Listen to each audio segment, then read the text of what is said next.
Every single day you wake up breathing, you have been given a gift that you did not earn and do not deserve.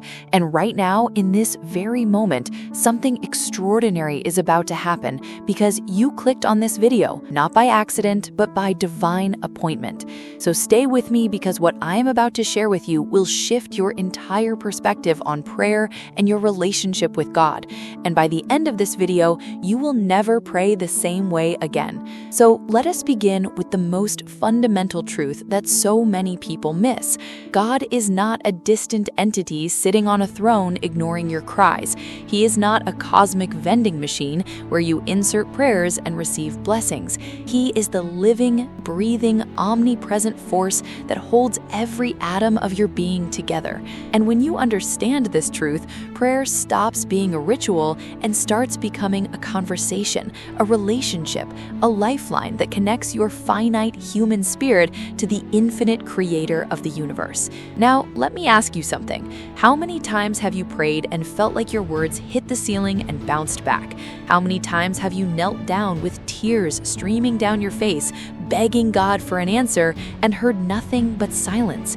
I want you to know today that silence is not absence. God's silence is not his absence. It is often his way of building your faith, strengthening your patience, and preparing you for something far greater than what you originally asked for. You see, we pray for comfort, but God answers with strength. We pray for easy paths, but God answers with sturdy shoes. We pray for the storm to stop, but God answers by teaching us to dance in the rain. And that is the beauty of a God who sees the end from the beginning.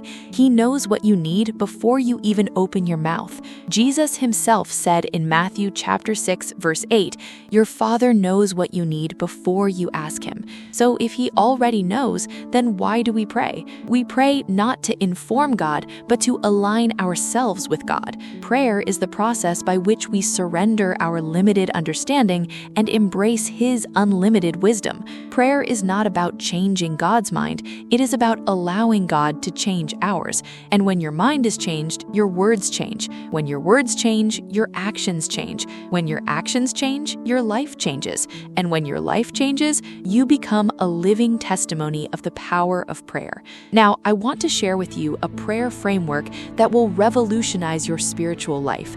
And it comes directly from the lips of Jesus Christ himself.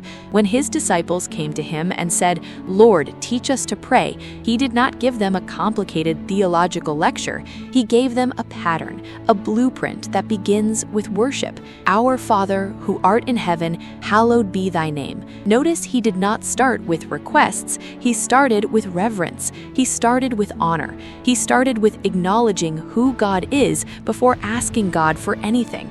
And this is where most of us get it wrong. We rush into God's presence with our shopping list of needs and wants without first taking a moment to simply say, "God, you are holy. You are worthy. You are enough. Even if you never do another thing for me, you are still God and you are still good." When you begin your prayer with worship, something shifts in the atmosphere. The weight on your shoulders begins to lift. The anxiety in your chest begins to dissolve. The fear that has been gripping your heart begins to loosen its hold, because worship reminds you that the God you are praying to is bigger than anything you are praying about, bigger than your debt, bigger than your diagnosis, bigger than your divorce, bigger than your depression, bigger than your doubt. He is the God who split the Red Sea, who shut the mouths of lions, who turned water into wine, who raised the dead back to life.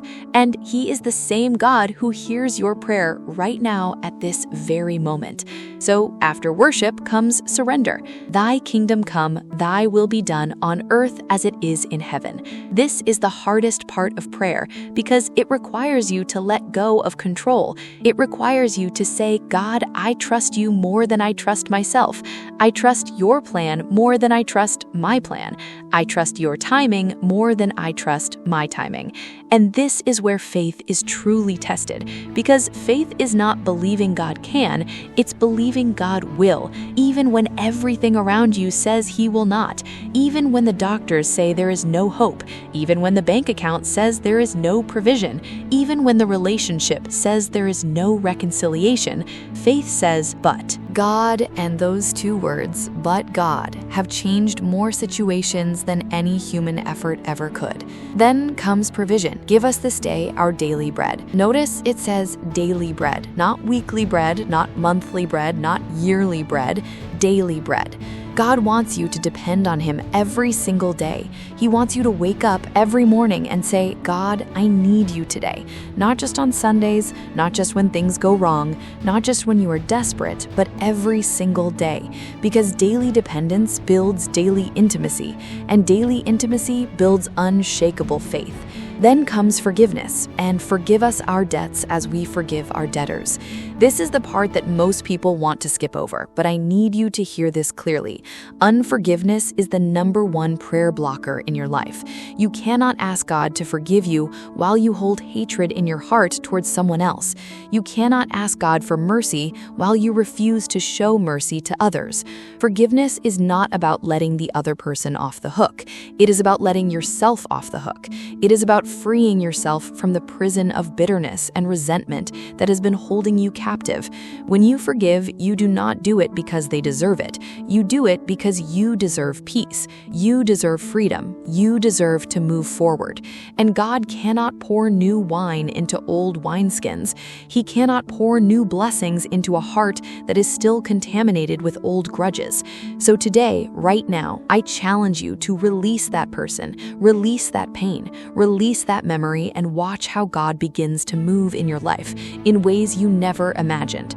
Then comes protection, and lead us not into temptation, but deliver us from evil. This is a prayer of humility because it acknowledges that we are not strong enough on our own.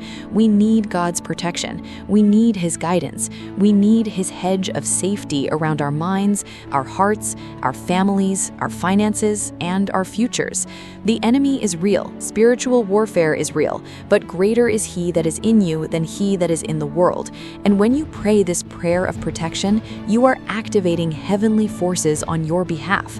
Angels are being dispatched. Battles are being won in the spiritual realm before you ever see the results in the natural realm. And finally, the prayer ends where it began, with worship. For thine is the kingdom and the power and the glory forever. Amen. It starts with God and it ends with God, because He is the Alpha and the Omega, the beginning and the end, the first and the last, and everything in between belongs to Him. Now, I want to speak directly to the person watching this video who is going through the hardest season of your life. Maybe you have lost someone you love. Maybe you are facing financial ruin. Maybe your health is failing. Maybe your marriage is falling apart. Maybe you're battling addiction. Maybe you are so deep in darkness that you cannot see any light. I want you to know that God sees you right where you are.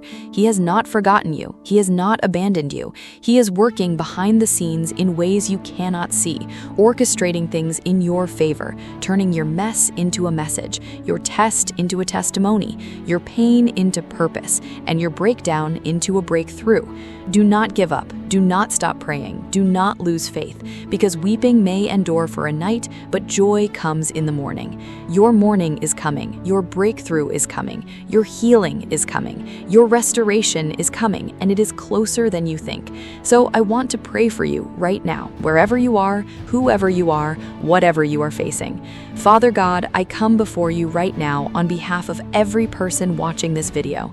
I ask you to touch their hearts, to heal their wounds, to restore what has been broken, to provide where there is lack, to bring peace where there is chaos, to bring your divine presence into every area of their life. Lord, let them feel your love right now. Let them know that they are not alone, that they are not forgotten, that they are chosen, beloved, and destined for greatness. In your name I pray, amen. If this video touched your heart, please share it with someone who needs to hear this message. Subscribe to this channel, and remember, God loves you more than you will ever know, and His plans for you are greater than anything you could ever imagine. Keep praying, keep believing, and keep trusting, because the best is yet to come. God bless you.